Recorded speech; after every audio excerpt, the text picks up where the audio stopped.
All right, we have a great show today. For those of you with money or that would like to have more money in the future, I have Larry Sprung with me from Midland Financial. It's a financial group in the downtown New York area. We're going to be going over big questions about the markets, 401k, inflation. Anyone that has money is going to want to know this information. Larry, thank you so much for coming on my show today. Hey, thanks for having me, Stephen. I appreciate it. Yeah. Now, real quickly, what is the name of your book so that people watching this can go check it out later? Yeah, very easy. Financial planning made personal, and Financial the Planning Made Personal. Okay. financial planning made personal. And the subheading is "What did you do today that brought you joy?" Oh, Because it's okay, all great. that's what money's for, is to bring you joy. So that's important. Yes, absolutely. It's a tool that can give us heartburn and keep us up at night, or it can bring us lots of joy. And so today we want to talk about some things that can give people peace of mind, clear direction, and that joy that you speak of.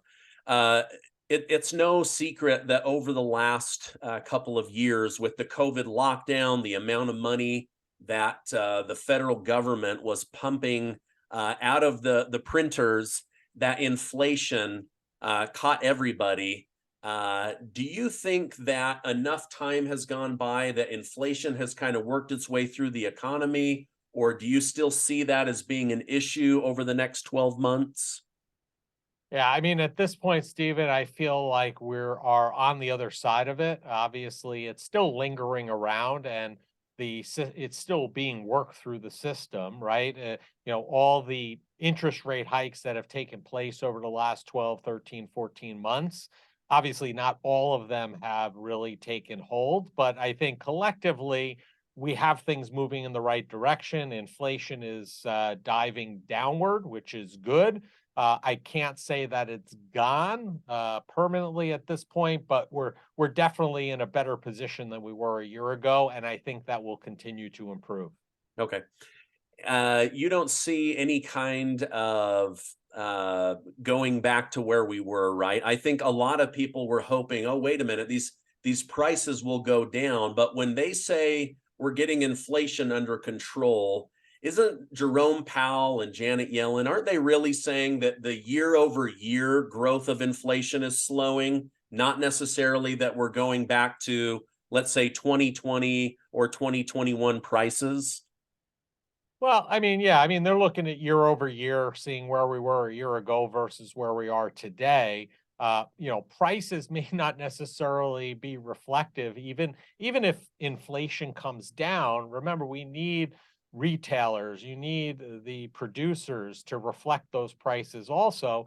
And they're getting crunched with demand in terms of employment and other things. So the whole idea is inflation is on the downswing, but at the same time, you know, we have to also be realistic and look at where inflation was prior to the pandemic, right?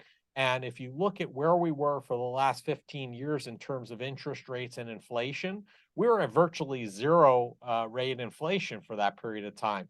I would argue that that 15-year period was really the anomaly and really where we're at now, not exactly today, but where we're headed to is more of a normal stance with regard to an inflationary environment.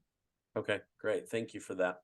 Uh, the economy, the talking heads on TV, all the articles on Yahoo News and other websites, they're kind of putting out mixed signals. Some are saying, "Hey, Wall Street saw this big drop. It came back, then it dropped again. Now we're rallying."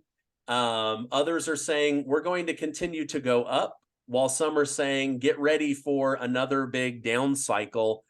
As you do your analysis, where do you see the stock market heading over the next 12 months? Well, I did right before this conversation. I shined up my crystal ball and I asked it, and I'll share that with you in a moment.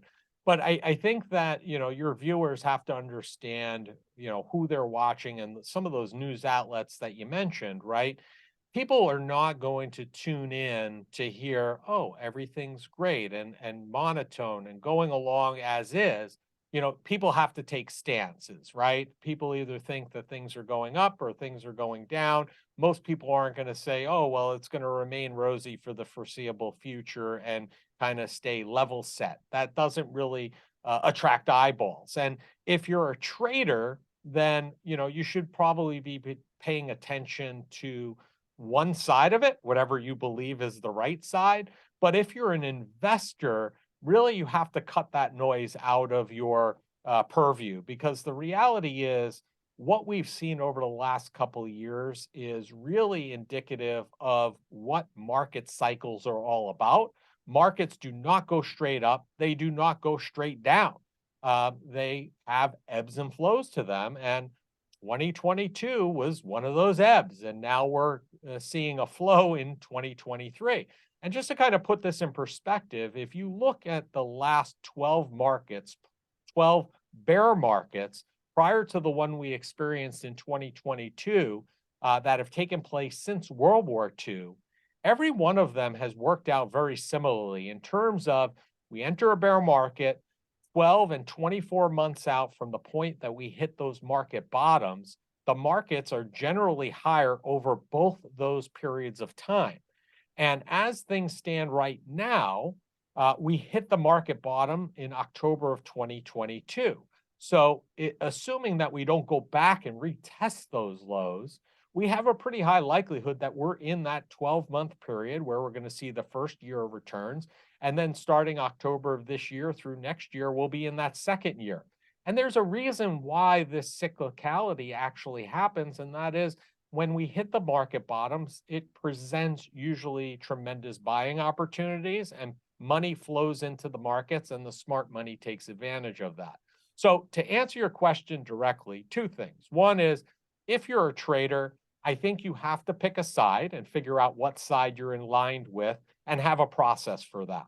And I think it's much more difficult position to be in, because you really have to be right twice. You have to be right on the sell and you have to be right on the buy. On the flip side, if you're an investor, the important thing there is to cut out this noise, also have a process and an understanding, build an allocation that's going to work. And my feeling is that looking at how things have historically taken place, that the markets are in this uptrend right now and most likely will continue if history is any indication of what we see going forward. Now, in the past, I've seen that the trend typically is a rising market as we head into a U.S. presidential election. That would be next year. That would also fall in line with what you're saying of, okay, we've hit this bottom, we're now working our way up, and then we could see a pull up on those markets as we get closer to the presidential election. Do you see any reason why we might enter into a recession or a rough recession? Or do you think we're kind of in that, working our way back out of it?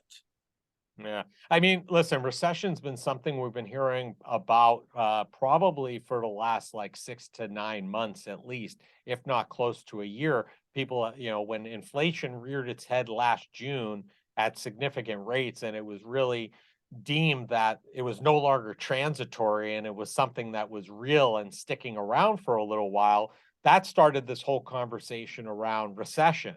My feeling is, and I don't feel at this point that we've entered a recession. I don't think we're anywhere near it. I mean, my wife and I this weekend went out to one of the higher end malls here on Long Island, and we've gone out to a couple of restaurants. And I will tell you this, I've been in recessionary times and through recessionary environments. It just does not feel that way at this current moment. So I don't think we're there yet. That doesn't mean that we're not going to see one in the future. However, I don't think we're going to see one in 2023. Perhaps we could see us entering some type of recession in early to mid 2024. With that being said, I don't think it's going to be any type of deep downward type of recession. I think a lot of legwork has been done to either make it either short-lived or shallow in nature. So our expectation is if it happens, and I think at this point we're kind of 50-50 that it happens in 2024, but if it does, we don't feel it's going to be anything that's going to be meaningful or impactful. Okay, so barring something that you or I or your shined up crystal ball can't see, we're not heading towards some kind of repeat of 2008 where we see a banking crisis and a real estate crisis that then sends ripples into the entire US economy. Barring something you and I can't see, you're saying you believe they've put the mechanisms in place to avoid something like that? Again, barring anything we can't see, I believe that is the case. And, to put 2008 in perspective, right? 2008 was really a failure of the financial system where we were giving out, loans to folks that were, borrowing money for mortgages to buy homes who were really renters. They really had no skin in the game. They felt very comfortable walking away from that home because they had no equity in it. They had no skin in the game. So, it's a much different environment. And one would argue that we already went through the banking crisis a few weeks ago or a few months ago at this point through Silicon Valley Bank.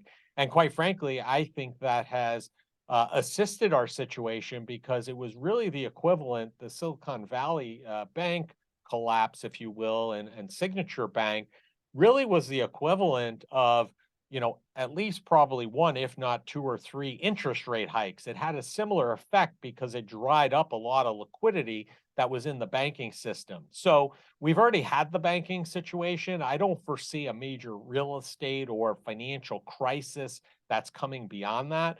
But again, if there were something else that we're not seeing around the corner, that could change our views. But based upon what we know now, I don't think we see anything like we saw in 2008 at all.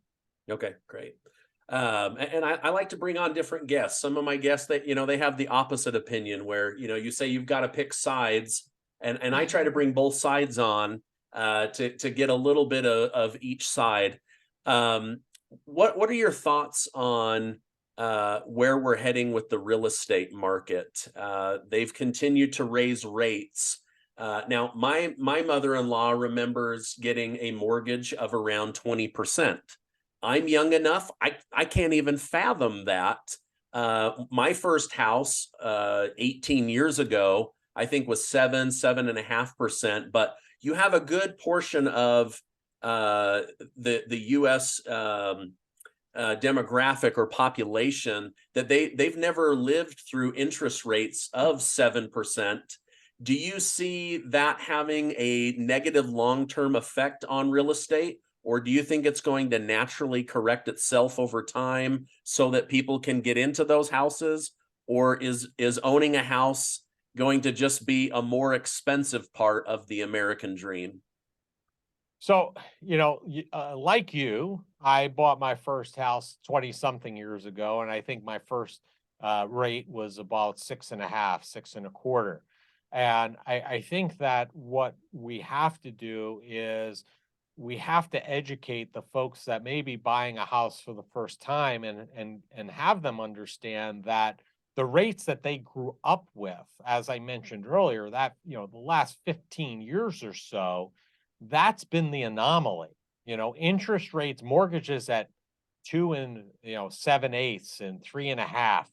Those are the anomalies. Where we are today, maybe on the higher side, but I truthfully believe that we're probably going to settle in with mortgage rates in the 5 to 6% range, maybe 6.5, maybe 5.5 to 6.5%, somewhere in that range. That is more normal to what the averages are.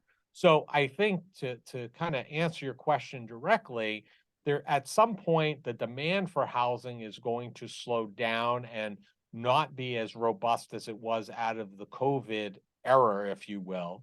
When that happens, then things are going to, if demand starts slowing down because of that, we should see things ease off because then it's going to be a function of interest rates and demand. And I don't know that it'll be at the level we have today, but listen, home ownership has been created as this construct also that this is like a must thing, right, for everybody. And it's not. There's a lot of benefits to home ownership, there's also a lot of disadvantages. So, as I write in my book, financial planning is very personal. And I don't think you have to feel bad or uneasy if you can't afford a house and you feel better renting. That might be a better option for you. It might work better. But I think we have to educate those folks that are maybe first time home buyers to understand what rates are, what they should be, and what the exception and what the rule or the average really is. And I think that's going to take some time till that adjustment starts taking place and those folks understand it. I mean, we know people now that are buying houses even at these rates and at the housing prices, and they're not blinking an eye. So and in many cases, they're taking adjustable in anticipation of rates going down, and that may or may not be a good move. I think that there will be an opportunity to refinance into a 30-year, not at 3 or 4%, but maybe in that 5.5 to 6%, 6.5% range if they can. Yeah, and I think a lot of people have enjoyed these higher interest rates, at least on the earning side, where before, I had the biggest credit union in Utah was paying me 0.1%. And it was so frustrating. It was like, okay, I can't even park my emergency money to do anything for me. So there's pros and cons. It depends on, do you want debt or do you want to be saving? You had mentioned earlier a distinction between a trader and an investor.